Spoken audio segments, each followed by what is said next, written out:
Assalamualaikum warahmatullahi wabarakatuh. Perkenalkan, nama saya Dorman Silalai, kelas 12 IPA 1 nomor absen 5, akan mempresentasikan tentang bulu tangkis.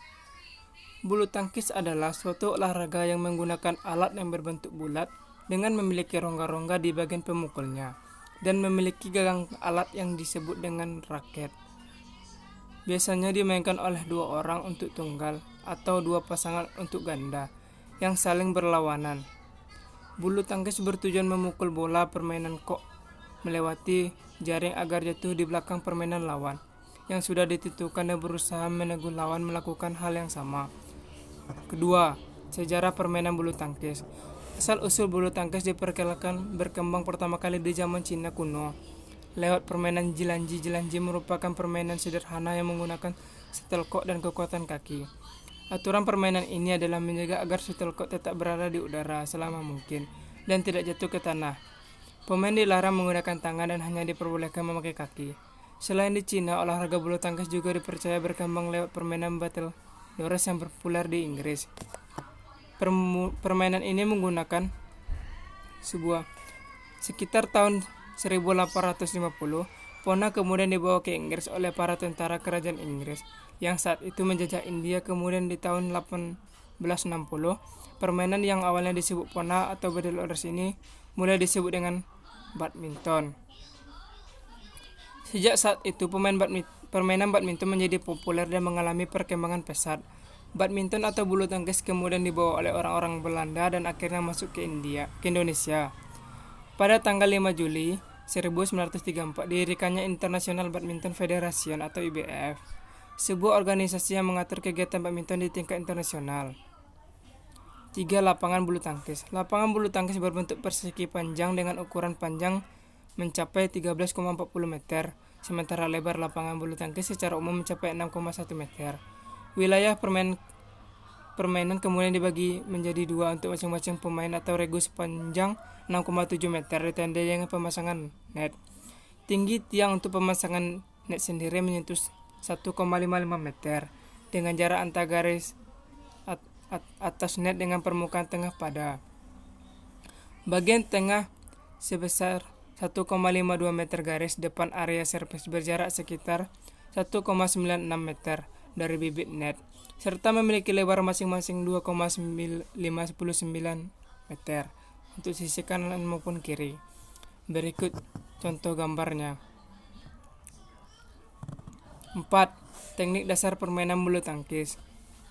Pertama, memegang raket dengan American grip. Teknik American grip dapat dilakukan dengan cara memegang tangkai raket lalu memosisikan ibu jari dan telunjuk agar saling menempel bersentuhan sehingga membentuk huruf O. Lalu, backhand grip. Teknik backhand grip dapat dilakukan dengan cara menggenggam tangkai raket lalu memosisikan ibu jari belakang tangkai dengan menekannya seolah-olah ibu jarilah yang menjadi penyokong raket. 3. Forehand grip. Teknik forehand grip menggunakan jari telunjuk, tengah, manis, dan kelingking sebagai penyokongnya. Umumnya teknik ini dilakukan untuk gerakan pemain yang lincah seperti huruf V. 4. Combination grip. Teknik ini menggabungkan berbagai jenis teknik pegangan yang ada cara melakukannya, yaitu dengan genggam raket seperti biasanya. B. Posisi badan atau sikap berdiri. Sikap berdiri dalam bulu tangkis. Pertama, badan bertumpu pada kedua kaki. Kedua, kedua kaki dibuka selebar bahu dan agak ditekuk.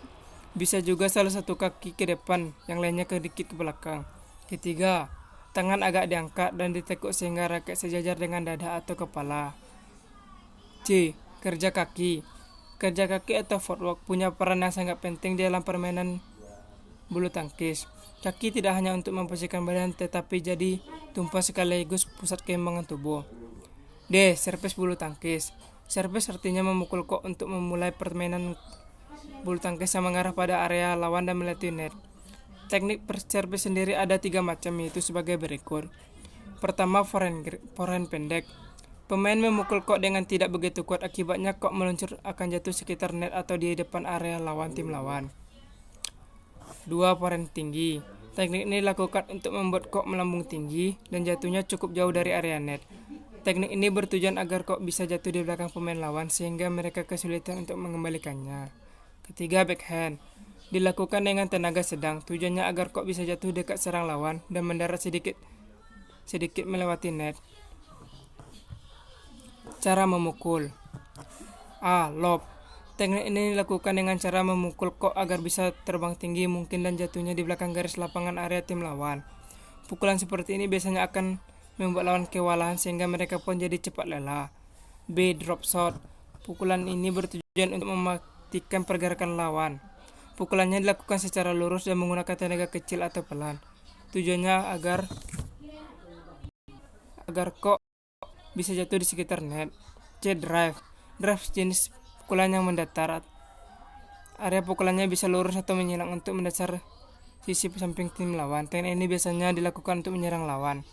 D. Netting. Sesuai namanya, inilah jenis pukulan yang bertujuan agar kok jatuh tepat di net setelah berhasil melewatinya. Pukulan netting ini dilakukan karena butuh akurasi tinggi. Bila berhasil, tim akan mendapatkan poin. E. Smash. Smash adalah jenis pukulan yang bertujuan untuk menyerang sekaligus mematikan gerakan lawan. Pukulan ini dilakukan dengan keras dan menukik ke bawah. Untuk melakukan smash, pemain harus memukul dengan sekuat tenaga. Thank you.